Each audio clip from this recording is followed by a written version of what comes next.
Sport Express avec Samsé. Samsé, bravo les hommes en bleu.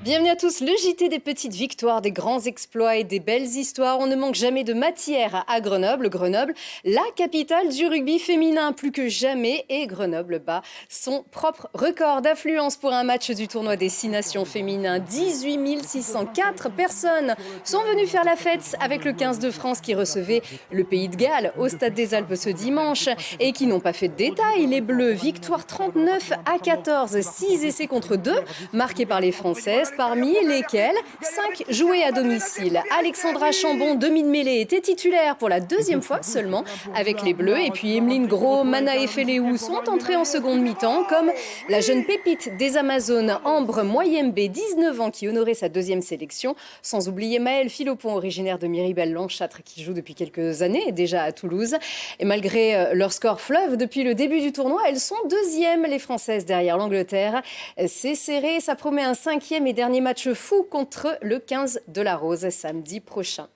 Et cette fois, c'est fini. Les basketteuses de la Tranche-Mélan n'ont rien pu faire contre Champagne Basket en déplacement dans le 3e et dernier match de quart de finale de Ligue 2 féminine. Les Rémoises s'imposent 88-57 et filent en demi. Clap de fin donc pour le BCTM, vice-championne de France l'an dernier. Elle souhaite un bon vent à leur entraîneur Michael Corté, qui a décidé contre toute attente de lever les voiles. Après 7 ans à la barre du club, c'est son adjoint Clément Sanchez qui prend les commandes, assisté de Camille Sirgue, capitaine emblématique du BCTM, qui met donc un terme à sa carrière de joueuse. Et oui, ça y est, c'est la retraite à 27 ans pour moi, c'est la retraite pour Mike, et beaucoup de joueuses s'envolent vers d'autres couleurs, d'autres maillots. Donc je suis vraiment très fière, en tout cas pour moi, d'avoir joué ici. Voilà, une Coupe de France, un champion de NF1, la patinoire, donc carton plein. Et je suis vraiment très contente de terminer dans ce club. Et Camille Sirgue, qui donc devient entraîneuse adjointe. Le BCTM dit aussi au revoir à Clérine Choron ou encore à Morgane Batté. Les Brûleurs de Loup, eux aussi, changeront de capitaine après le retour au pays du Canadien Joël Champagne. Un second Canadien est sur le départ, le médaillé de bronze au JO de Pyeongchang, Quinton Oden, qui était arrivé début 2023, renforcer l'équipe.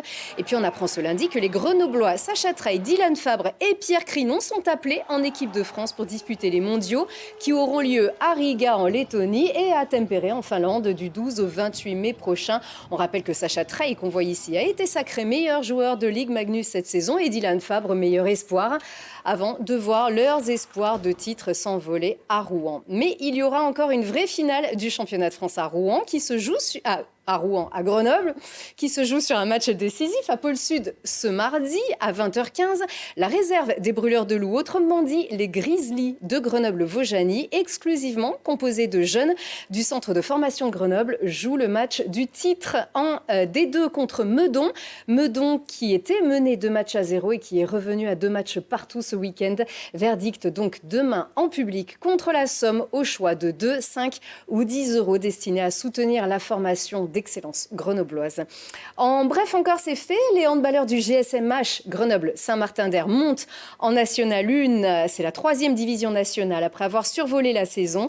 Et puis, victoire enfin pour les Centaures de Grenoble. Les footballeurs américains s'imposent contre les Dauphins de Nice 28-23. Et puis, l'immense Florian Joigny fait un carton d'emblée en Coupe du Monde de paracyclisme avec un 3/3. Il remporte le contre-la-montre, la course en ligne et le relais à Magnago en Italie. Il s'est donné tous les moyens de briller cette saison en attendant les JO de Paris 2024. Jade Lanier l'a suivi à l'entraînement. Bourdoisan, Almont, le col de la Croix de Fer ou encore l'Alpe d'Huez, ces routes, Florian Joigny les connaît par cœur. Des lignes droites, des courbes, des virages en épingle et de nombreuses pentes. C'est un véritable terrain de jeu à ciel ouvert que ce paracycliste emprunte presque tous les jours lors de ses entraînements. J'ai un coach qui est en Italie, il est sur Bologne, il m'envoie des entraînements toutes les semaines.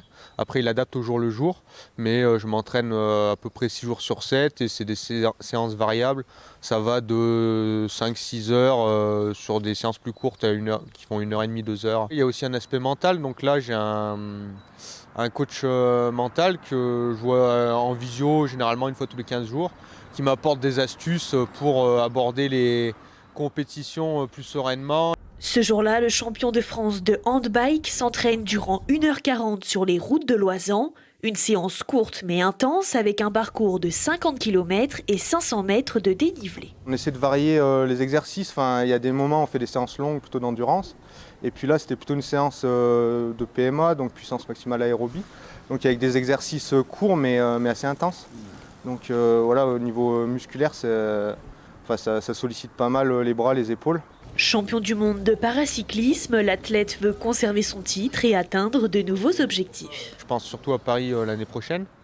Puis là, cette année, moi j'ai le maillot de champion du monde, donc j'ai à cœur de le défendre du mieux que je peux au mois d'août à Glasgow.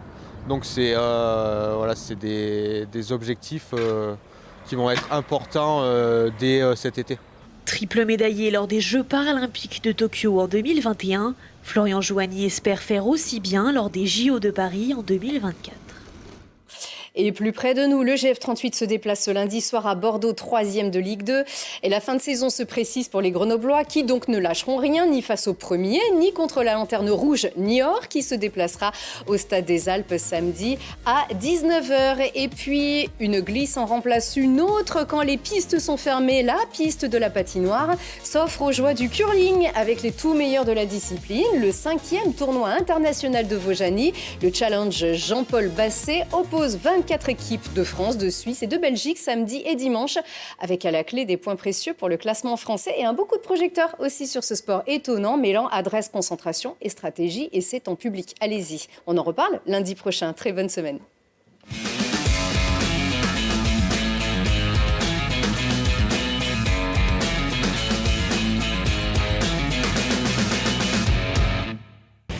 Sport Express avec Samsé. Samsé, bravo les hommes en bleu.